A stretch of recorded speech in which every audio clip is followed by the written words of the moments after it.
Сайн байцгаана уу саруул ухаанд монголчуудаа. Та бүхэндээ сүрээр дарагч хэмээх гал морин жилийн сар шинийн баярын мэндийг дэвшүүлж байна. За ингээд сар шинийн өмнөх дугаартаа бид нэр маш удаан хугацаанд ярилцсан. За тэгээд зөндөө бас төлөвлөж нэгэн гайхамшигтай майндыг оруулахад бэлэн болсон. Энэ хүн бол Жавцандаа Бутагт төвийн багш Нямсамбуу гавж оролцож байна. Урилгыг хүлээж авсанд баярлалаа танд. Маш баярлалаа. Сайхан үлжиж байна уу?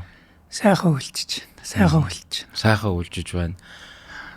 Таны бодлоор монголчууд тэр тусмаа Улаанбаатарын иргэд сайхан үлжиж гин гэж харж байна уу? Хүн болгоо өөр баг л та. Тэгээ цагаан сар болох ч болохоор бас монголчууд бид нар чинь амны хэлгээс ашигтай юм билэг гэдэг. Цагаан сарын өмнөх дугаар болохоор сайхан үлжиж байна л хэлээ та. Түүнээс яг ер нь зүгээр тлийн хаач асуудал бол байгаа шүү дээ. Юутай харьцуулах, ямар боломж байгаа гэдэгтэйг л харьцуулж ярих байна. Амны бэлгээс ашигтай бэлэг гэдэг утгаараа муухай байсан ч гэсэндээ сайхан үлжиж гинэ гэж ингэдэг илэрхийлэл явагдаад байна л да. Ер нь мэндийн үгэн дээр бол тэгж явдаг байна.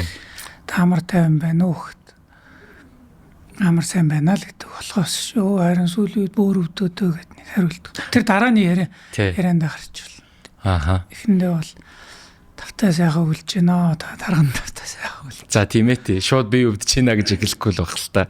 Хүний ясанд. Та ер нь яаж шинэлдэг вэ? Шинэлдэг вэ? Тий.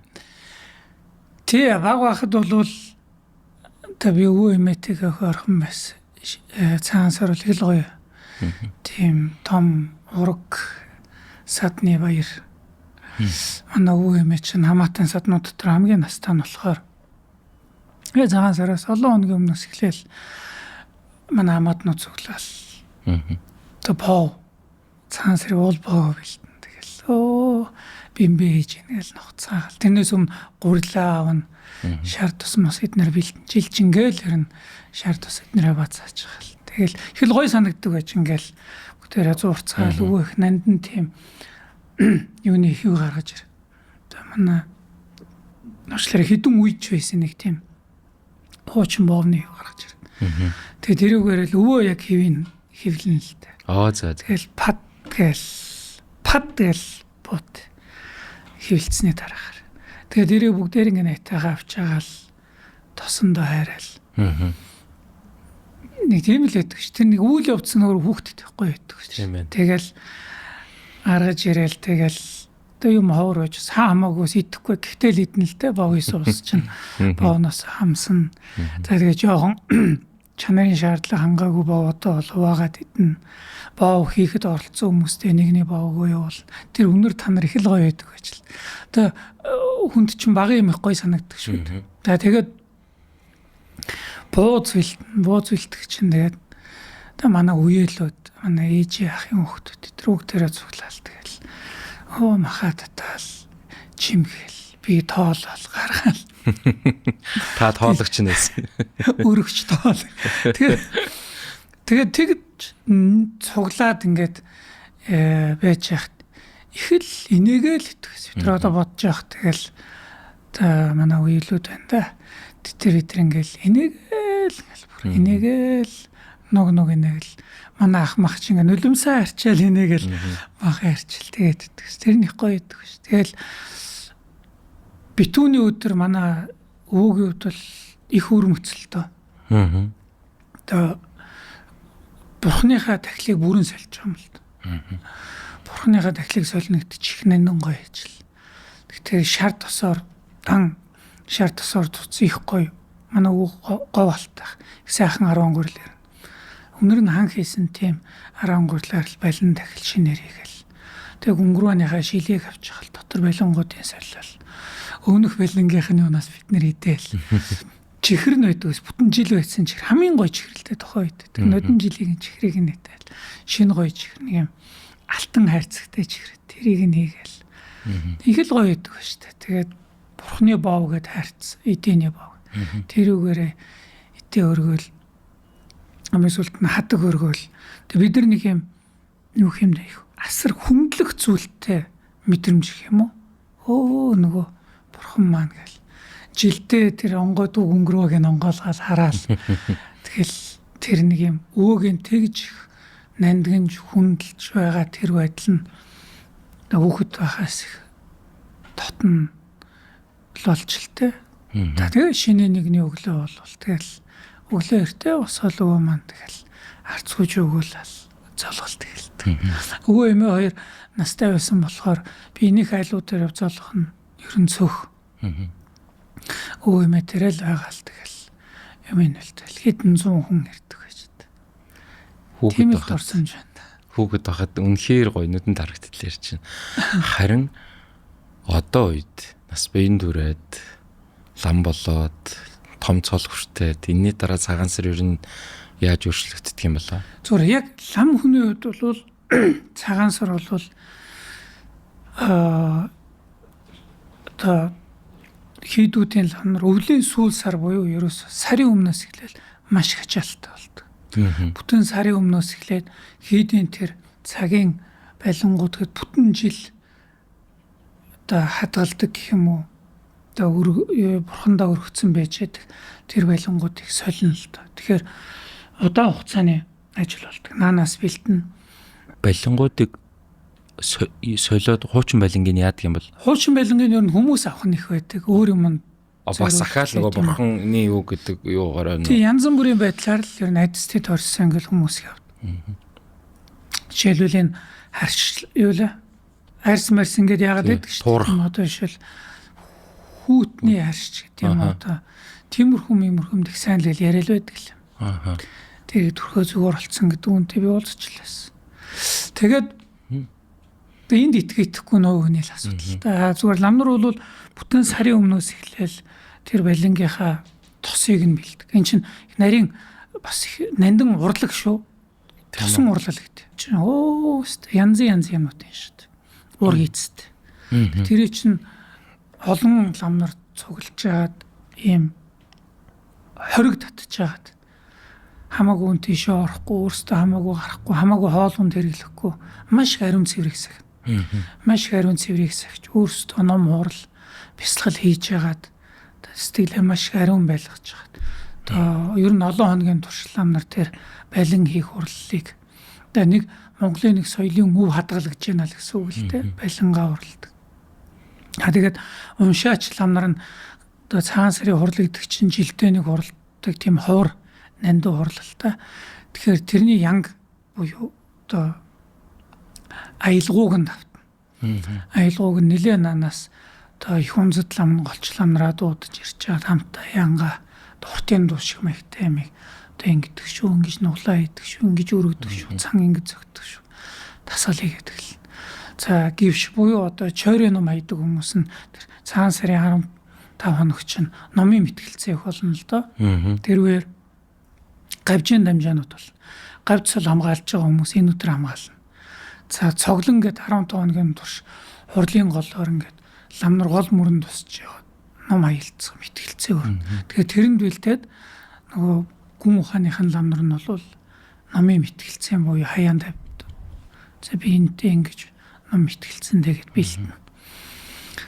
Лам болгон л доор бүгдээ хүндэр ачаалтай бэлтгэдэг. Тэгээд цагаан сараас нэг 5-6 хоногийн өмнөөс эхлээл урт орлууд эхэлж байна. Хажтын жогоороод эхэлнэ. Тэгээд 26-нд балет атслаа орно. 27, 28, 29 нь 3 өдөр сахиус дахин хуучин урлагт. Өглөөнөөс орой хүртэл орно. Хамгийн сүүлд 29-нд одоо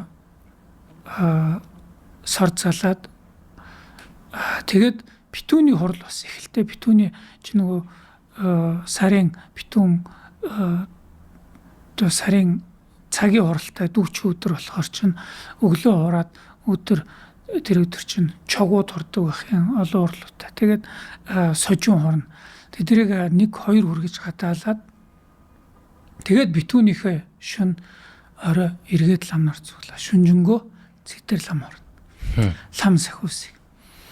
Та одоо хүмүүсээс асуух юм бол өдөөний хүмүүс бол голцоо мэдэндээ тотгон дээрээ битүүний орой ингээ 3 мөс тавьдаг. Ламын унааных нь одоо ундаа гэдэг байдал. Тэгэхээр монголчууд их гүнзгий орсон заншил юм л да. Тэгэхээр шүнжэнгөө лам нар тэр Цэтэрлам дахиж урж байгаа. Тэр сахиу сурж байгаа энэ болгоно бол ерөнхийдөө бол их усан 6 зүйлийн хамаг амтан амар амгалан байлах. Ялангуяа их Монголын орноо бол амар тайван өвчин зовлонгүй байхад л жилийн төгсгөл болоод жилийн эхийг онцолж урж байгаа орлоод. Тэгээ шиний 15 1-ээс 15 хүртэл бол ерөөл орно. Ерөөл нь бол хойш тусмаа л улам уртуулаад. Шиний 14 15-ны ерөөлүүд бол бүтэн өдөржингийн орлолны ялангуяа шиний 14-нд бол хүмүүс сонирн болгоод хэлэхэд монголчууд бидний Монголын бурхны шин бол их онцгой одоо өндөр вогттой холбоотой 40 өдөр байна. Энэ ажлаар ерөөлийн 15 хоног нь болохоор бурхан багшийн намтартай холбоотой тэг баярын өдөр юм уу? Ийм л учиртай. Тэгэхээр ламнарт ер нь төдийлөн зав зай их л ховор болчихсон. Цагаан сэрийн үеэр бол маш ачаалттай. Зөвхөн гандан дээр хурж байгаа хурл гэдэгт их ачаалттай. Тийм байна. Сая нэг зүйл их сонирхолтой санагдаад байгаа номын мэтгэлцэн гэж. Одоо ном хаялцах гэж ярьдаг тийм ээ. Одоо бид нар гэх юм уу одоо манайхан бол төдийлөн одоо тэр ном судар яг юу уншиж байгааг бас яг тэр төвдөр нь ойлгож байгаа хүмүүс хэцүү хүн шүү дээ. За тэгээд ном хураад ингээ ном мэтгэлцэж чинь гэж. Тэгэхээр одоо та зүгээр жишээ хэлж болох уу? Хоорондоо яг нэг зүйлийг хоёр өнцгөөс ирж яг юу мэтгэлцээд байна гэдэг сонирхолтой байна л да. Тэр философи мэтгэлцээ яваад байна уу? Улаан сарнаа харанхууд улаан уу гэж мэтгэлцээд байна уу? Яг юу болж байна тэнд? Улаан сарнаа харанхууд улаан уу гэж таны асууж байгаа энэ ер нь төгөж очив шүү. Тийм үү. Ер нь бол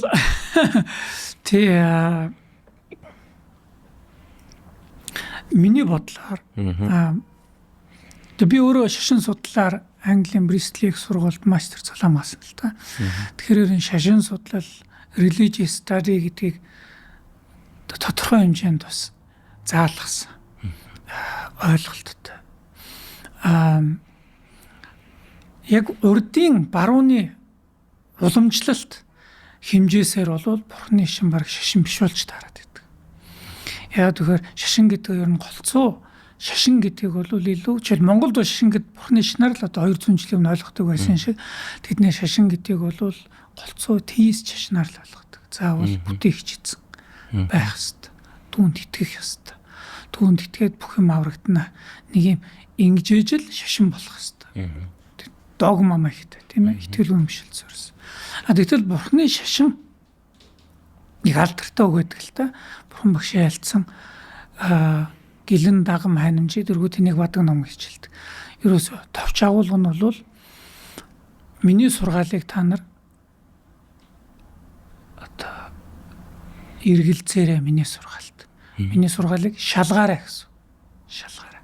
Шууд итгэхгүй. Шалга гэсэн санаа. Тэгэхээр энэ бол бусад дийлэгт хийс шашнуудаас бол тэр чигтээ ялгаатай болж байна. Нөгөө шнуудын хувьд бол харин эргэлзэн асууна гэдэг маань бол аюул болж байгаа байхгүй. Эргэлзэж асууна гэдэг маань одоо хамгийн муухай гэх юм үл аврагдах шалтгаан болж шүү дээ, тийм ээ. Энэ яагаад үнэн бэ? Яг бурхны үг болохоор. Тийм. Энэ бол өөрөө аксиом байхгүй. Бурхны шин бол өөрөө гэж бодохоор энэ үнэн яагаад гэвэл Будда ингэж хэлсэн юм чинь гэвэл энийг буруу нотлохоо гэдэг байхгүй. Будда хэлсэнд яагаад итгэх ёстой гэж асуулт гарч ирнэ штэ гэж хэлдэг. Харин эсэргээр энэ үнэн хэлсэн байна. Тэгэхээр чин Будда ч юу нүний хэлээд байт юм шүү гэж бодвол энэ зүв. Одоо дистрал гэж юм байна. Тэр энийг бурхны шин тодорхой хэлдэг л да. Гансагла мядан чойло домбо гэж. Бодгаал итгэх биш. Үгийг нь шинжилж итгэх ёстой. Хинч байлаа гэсэн. Хинч байлаа гэсэн. Тэгэхээр бүхэлдээ эргэлзэх ёстой, шалгах ёстой. Тэгээд энэ эргэлзээ тэнгэлцээ маань хоёр зүйлийг л ашиглана гэдэг юм л да бурхны шин. Нэгдүгээрт аксиом гэдэг маань тэр үг аксиом дангаараа байх боломжгүй. Аксиом гэдэг бол бидний шууд ажиглалыг бол нэг аксиом гэж авч үзсэн болно гэж хэлдэг. Шууд ажиглал гэдэг маань шинжлэх ухаан ч гэсэн одоо явсаар хагаад энийг цагаан гэхэд үгүй гэж байгаа үнтэй маргаан байхгүй болчих واخ. Тэгээ ажиглал хийнэ гэдэг маань тухайн ажиглалаа одоо тодорхой хэмжээнд зөвшөөрч байж ажиглал. Тэгээд дараа нь бол учир зүй одоо логик. Тэгээ бурхны шин бол цадмаа тамжид тартагна онсомлоо түггүй гэж үгэд. ямар ч логик явсаар хагаад нүдэнд харагдаг, чихэнд сонсогдох, ажиглалд тулахгүй бол энэ шалгадаг ухаан биш л гэдэг. Тэгэхээр энэ болгоноос харахад бол би зүгээр холын хоёр ямиг нийцүүлэх гээд байгаа биш. За одоо юу гэдэг юм бэ? Тэгээ бид нар шинжлэх ухааныг айгу мундаг л гэж хэлээд байна шүү дээ, тийм ээ. Шинжлэх ухаан мундаг гэдэг нь зөв ганцхан танин мэдхүн тодорхой нэг философиг л авчиж байгаа юм л да. Танин мэдх олон арга зүй байж болох. Байж ирсэн байх. Тэгтэл шинжлэх ухаан болохоор бид нар мэдлэгийг ийм мэдлэгийг л бид яг мэдлэг гэж ойлгоё. Ийм байдлаар л шалгаж бид нар үнэн харьцангуй байдлаар ч хамаагүй үнэнд авъя. Тэрнээс бусдын бол ерөөсөө одоо худлаа гэх албатай биш. Гэтэ нөгөө шинжлэх ухаанаар батлагдаагүй гэдэг баягаар орчих. Тэгэхээр чинь айгүй цөөх юмнууд болчихж байгаа юм л та тийм ээ. Тэгэхээр энэ заавал юм байхаас албатай биш л те. Энэ шинжлэх ухаан ингээд явцсан эний үр дүнд 200 300 жилд ямар гайхамшиг өөрчлөлт. Хүн зонд сайн сайхныг авчирв. Энийг хэн ч мэдэх арга байхгүй. Өмнө хэдэн мянган жил шашин байсан. Тэгээгүү одоо имчилгээ чүдэн бүхэл талаар авчирсан үнийг одоо няцаагаад яах юм бэ? Гэхдээ яг энэ туйлах гэж бол бас хэлэхгүй шүү дээ. Энэ бол шинжлэх ухаан энэ философиогоо бол хамгийн суургээд баг аксиом шиг болгоод авчижээ. Философи төвшөнд ороод ирэх юм бол эн чинь философи олон саналуудын нэг нь л болж байгаа. Заавал энэ байгальтай биш байж болно. Жишээлбэл яг юм хүн шууд мэдчихдэг ч юм уу, ямар өөр нэг таны мэдхүн арга зүй байж болно л да. Гэхдээ өдий үрч байгаа дотроос хамгийн их амжилттай явж байгаа нь бол шинжлэх ухааны таны мэдхүн философи. Гэхдээ яг саяны хэлсэн. Шууд итгэхгүй. Хэрэгэлцэнэ. Туршнаа. Тэгээд туршилт нь хаанаас эхлэх вэ? Ажиглаас эхэлнэ гэж буддизм хэлдэггүй гэвэл яг энийг хэлдэггээд Бурхны шинэ нотлох ухааны маш олон одоо баримтууд хэлж болно л да. Гэхдээ ялгаатай магадгүй хүн асууж болох юм. Тэгвэл ингээд яагаад физик юм шиг өгчөж өгөн бэ гэд салбар нь өөр баг. Салбар нь өөр. Салбар нь өөр гэдэг бол Бурхны ши ерөөсөө хүний сэтгэл та ингээд зүгээр төдийлэн шалтгаангүй ч гэдэг юм уу сэтгэл санаа тавгүй байх байж бол уурлаад байж болно. Эний зүү тогтол нь юу? Сэтгэл гэж юу вэ? Уур гэж юу вэ? Хэдэн төрөл байх вэ гэдэг судалгааг бол буддизм хийжсэн 2500 жил явна. Бурхны шний сэтгэл зүй оргуу хоосон биш. Нилээн нямбаа судалгаа байсны баримт нь одоо идэвгүй жишээлбэл одоо сэтгэл утрал депресси эсрэг хүн төрөлхтний хамгийн сүүлийн орчин үеийн арга гэж хэлээд байгаа л нөгөө mindfulness маань тэр чигтээ буддизм хэрэглээд байна шүү, тийм ээ. Тэгэхээр нэг асуулт байна л да. Хоёр бариант ч багтай.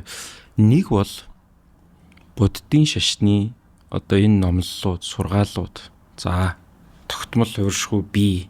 За энийг хоёлаа ярилцъя. За энэ mindfulness-ийг ярьж байна.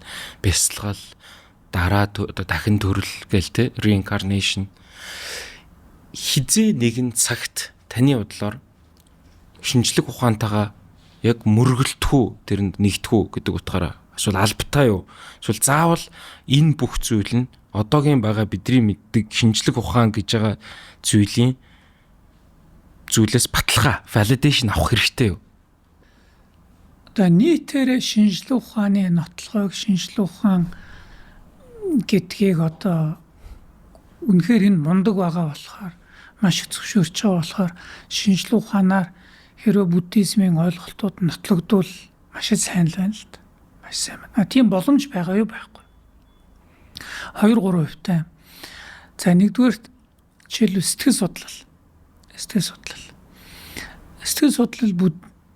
сэтгэл судлал гэж шинжлэх ухаан тэр үзээ байдаг бол байдаг бах л та. Энэ бол буддизмтэй бол судлах тууны талбар нь бол огтлцсон. Би сайн мэдэхгүй байна л да. Өөрөө би сэтгэл судлаач юм биш. Гэхдээ шинжлэх ухаан дахиад заавал нөгөө нүдэнд харагдаж чихэнд үзэгдэх тэр баримт нийлэнгүй физик тийм ээ энд туршигдах ёстой гэсэн шаардлага бас нэлээд төлхөө байдаг болохоор энэ эргээд бас шинжлэх ухааны танин мэдхүүг хязгаарладаг нь үнэн. Хязгаарладаг гэдэг нь болохоор хоош татаад байгаа хэрэг биш шүү. Ерөөсөө л өөрийнх нь зориултанд тийм болж байгаа. Жишээлбэл магадгүй энэ сайн мэдээ бодоод үзэхэд бид нэг туршилтыг бол хийгээд яваад. Тэгтэл одоо физик гэдэг нь бол ямар мундаг болсон бэлээ тийм ээ. Бид нар молекулыг саяхан нээж атомыг саяхан нээж. Тэгтэл атомын дотор цөм, бөөм одоо quark юу гэдэг юм байгаа. Маш их л тийм бөөмсүүдээр тулчлаа шүү. Энэ чинь маш жижигхэн зүйл байна. Маш жижигхэн зүйл. Тийм төвшөндөө туршилт хийхэд бидний физик боломж хязгаартай болчиход байгаа. Туршилтын тоног төхөөрөмжөөрөө хязгаартай болчиход байгаа. Тэрнээс цааш зүйлүүдийг бол бид туршилтаар нотлно гэхэд бол айгүй хязгаартай. Тэгэхээр илүү баг юу хэрэглэх болох юм бол энэ дээр логик, философи тал руу явж магадгүй боломжтой.